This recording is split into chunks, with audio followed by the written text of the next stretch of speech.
Barry Pang is something of a Melbourne legend, as is his wife Anne. Born to Chinese immigrant parents and raised in Melbourne, Barry pioneered Kung Fu in Australia.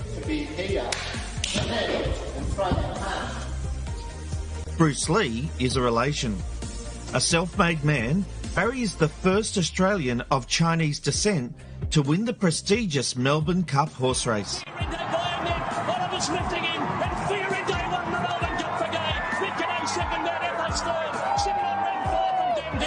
Describe this moment, Barry. I can't really, just I'm pinching myself. But his biggest win was marrying Anne, a successful businesswoman and the creator of Kung Fu self-defense for women. No one should have to learn how to defend themselves because there shouldn't be any gender-based violence in this world. To top it off, their son Chris is a rising Hollywood actor with starring credits in Charlie's Angels and Crazy Rich Asians. Indeed, it was something of an effort to track the Pangs down. We found them in Las Vegas on a visit to Chris, who directed the shots as I interviewed them. Barry and Anne, welcome. Well, it's our pleasure. Thank you for having us on the show. Barry, let's start with you because what you were doing with your Kung Fu in Australia is very impressive. I mean, those videos scare the bejesus out of me. You look very mild and then you just go wham and you're throwing people around. I love them to death. But what I'm more impressed with is that you are now trying to build a cultural understanding between Australia and Chinese communities. Yes, because, basically we want to contribute something to the Australian culture, and we've been taking a lot out of the Australian culture with the sports we're involved in Australia, the Australian rules football and, of course, horse racing. But on the other hand, we'd like a bit of an exchange where we can add some Chinese sports to the Australian sports scene, and martial arts is obviously the ideal one, and nothing better to come out of China than Kung Fu because of the popularity of Bruce Lee and Yip Man throughout the world. So it's an instant product that everyone recognises and something identified with China. So it's great to have an exchange where we can enrich the Australian culture with some martial arts, and we can take in the Australian sports, or the Western sports like football, cricket, horse racing, tennis, golf, which is really getting popular in China as well. That's a true exchange at its best, isn't it? It really is. It's fantastic. And Barry, you mentioned Bruce Lee. Are we allowed to mention that he's a relative of yours? Yeah, he's on my mother's side. My grandfather and his grandfather were brothers, and we're from the, on my mum's side, same village in Canton called Sunda. So I think Bruce Lee's father, Li Huichin, lived a couple of doors down from my mother when they were both in China many, many moons ago. Now, Barry, you're a little bit concerned because I believe you think Chinese parents are turning away from Kung Fu at the moment. Why is that? I think the whole Chinese attitude towards education is that you've got to be into the sciences, into medicine and law, rather than like in the Western world where all the stars are sportsmen, movie stars, pop singers. So it's a bit difficult for the Chinese migrants to adapt to that because the way they've brought up was the education expertise was the key to their success, whereas in the Western world, someone can be a superstar overnight, like a Michael Jordan, and the parents can't understand that, which does put a lot of pressure on children, which we've tried to convince as many people as possible. If we're living in Australia, you live the Australian way, but you can enhance it by adding some Chinese culture as well. So what we're trying to say is try to get the best of both worlds.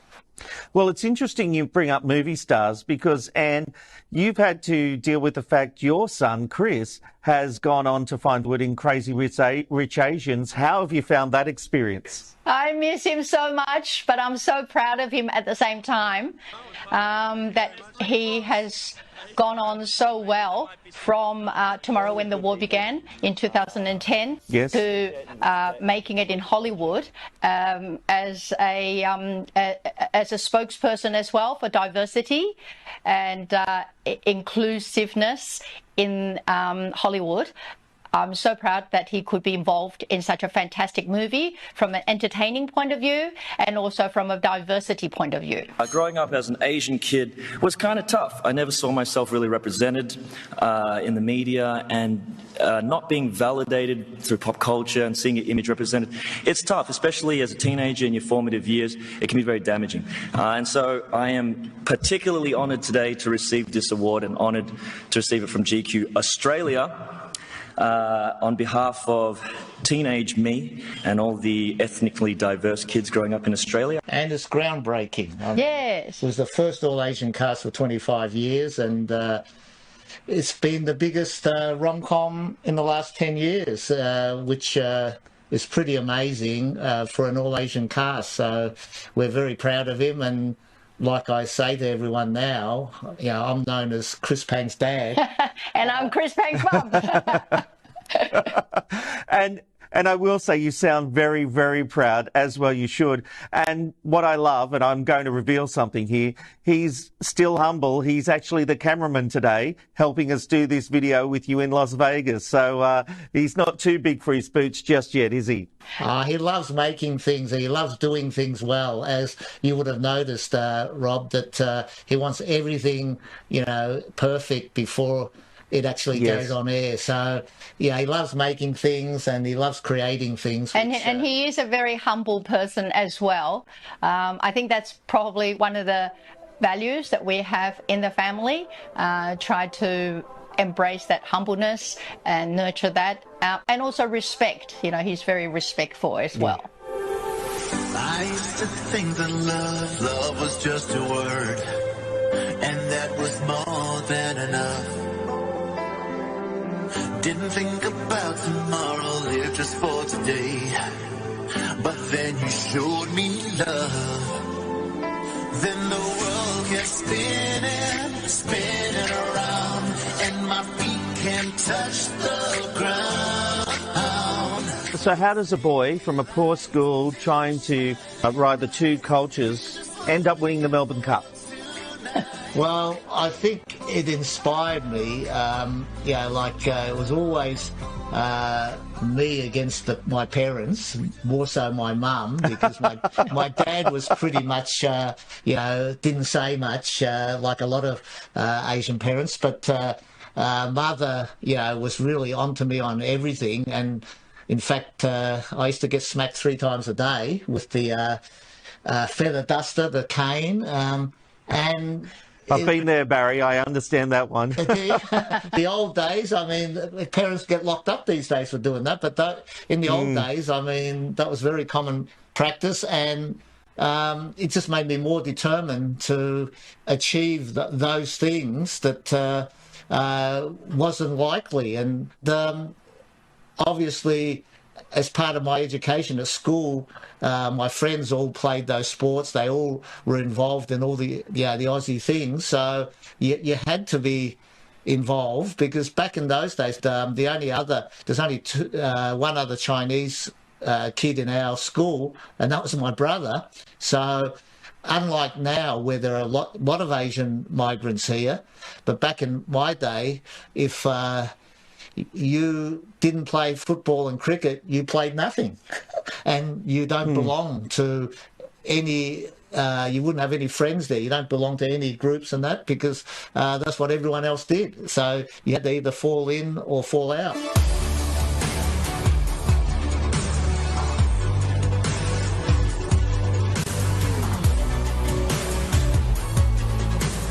And then you actually met Barry taking one of his classes. Yes, I started training when I was very young at Barry's Kung Fu school, and that's something that I'm very, very passionate about. I founded my own system of women's self-defense in 1990, and I realized a lot of women would love to learn martial arts, but time restraints or for any reason they cannot do it for a long period of time. But they do want to empower themselves, and they are concerned about their own safety. So I put together a self-defense program that combines the mental and the physical. So mental would incorporate awareness strategies, situational awareness, empowerment strategies, and so on. And the physical would be techniques that would be simple, practical to use, that women can learn straight away within a short course and be able to defend themselves. So I combine the mental and the physical together, which in Chinese culture you would say it's the yin and the yang together. And I put and I've been teaching at universities, schools. So it's something that the Australian culture, the Australian society has really embraced and supported, and combining the kung fu from the East and the evidence, statistics from the West, and the learning system from the West, and then we can take it back to China and benefit those women in terms of improving their personal safety issues and empower the women, half of China's population there. It's a really fascinating note to end on, to be honest. Barry and Anne, thank you for joining us from Las Vegas, and thank you to your son Chris for being the videographer extraordinaire. Appreciate your time and good luck with everything in the future. Thank you Thanks so much, Rob. It was a pleasure. A real pleasure. Thanks for having us. Thanks for the show.